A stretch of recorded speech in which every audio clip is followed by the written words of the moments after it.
Congressman Jeff Jackson is EMPAC's endorsed candidate for Attorney General. Congressman Jackson became the second youngest senator in the state Senate in 2014. He was new to political office, but not new to public service. Having enlisted after the attacks of September 11th, trained at Fort Bragg, and served in Afghanistan, he continued to serve today as a major in the Army National Guard. He is currently in his 20th year of military service. In the state Senate and in Congress, Congressman Jackson built a reputation for being transparent, accessible, and candid. He has helped lead the fight against gerrymandering, stood against discriminatory legislations like HB 2, supported investments in early childhood education, repeatedly called for raising pay for state employees and teachers, passed reforms for our criminal justice system, and called out corruption when he saw it. He wants to continue his public service as North Carolina's next Attorney General. Welcome to the stage. Thank you. I am meeting many of you for the first time right now. And I want to tell you, when they gave me the news, when I got the phone call that I was going to have your endorsement, my whole team did a happy dance. This is one of the best things that can happen on a statewide campaign, especially someone like me who's running for the first time. This is a big deal. I honor it.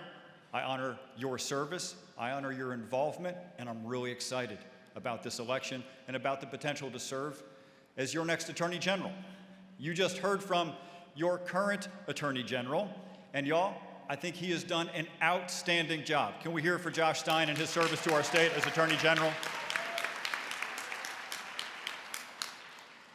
But for those of you for whom I am meeting for the first time right now, my name's Jeff Jackson. I'm currently a member of Congress from the 14th District, that's Charlotte and Mecklenburg. We got Charlotte, Mecklenburg, we got Gaston County, includes Gaston as well. Good to see y'all. Before that, I served in the state Senate. Before that, I was a criminal prosecutor. And before that, I served in Afghanistan with the Army. I'm currently a major in the National Guard. Any veterans here with us today? Thank you for your service. The Attorney General is the people's lawyer. The Attorney General is there to be a shield for you against those who mean you harm, whether it is violent criminals, folks pushing fentanyl into our communities, employers mistreating their employees, people polluting the air and water, scammers who are after your bank account. The whole idea is that the Attorney General steps between you and them to keep you safe. That is what I've dedicated my life to. It's what I've dedicated my public service to. And that is why I am running for Attorney General, because the job really is not about left versus right. It's just about doing what's right. And if you're that kind of guy, this is a perfect job. By the way, my opponent and I were supposed to have a debate in front of you. You all invited. We both accepted. We were supposed to have it, I think, 10 days ago. And a few days before the debate, he pulled out. And then I got your endorsement. So let it be known. Go to the scenic debate.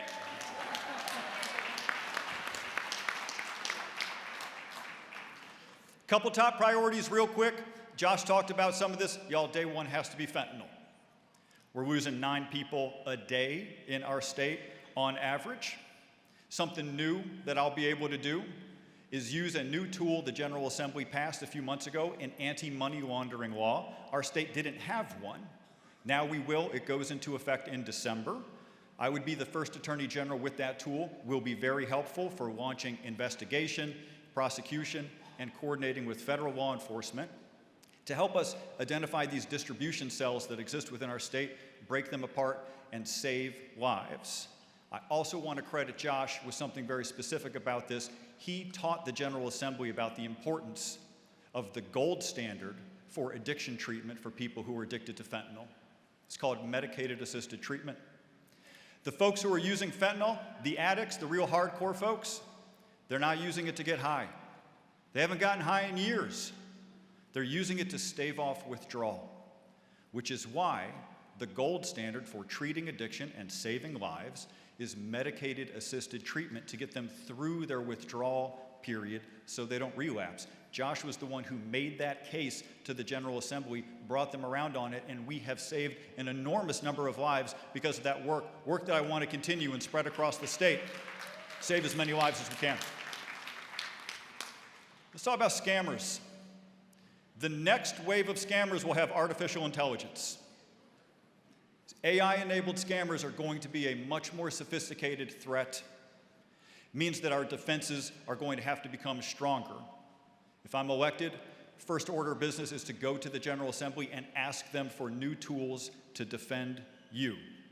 The idea is to create a reputation in North Carolina as a state that is especially hostile to those kinds of predators in order to create a deterrent so they don't come here. And the first couple guys I can get my hands on, we throw the book at them to send a message: do not bring that predatory behavior to our state.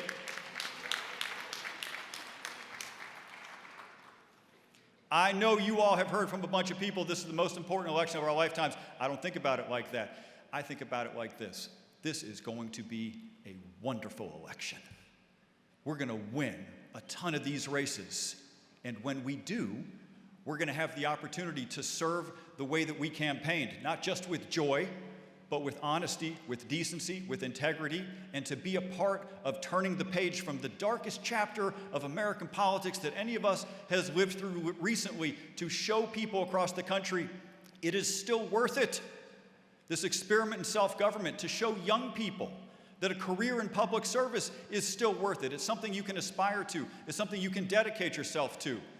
Our job will be carrying out the function of the office, but also a symbolic component of showing people a new day has arrived for our state, for our country.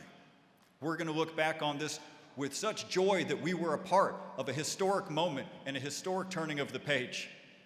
And I can't wait to celebrate with all of you on election night. Thank you so much. It's a pleasure to meet you. See you soon.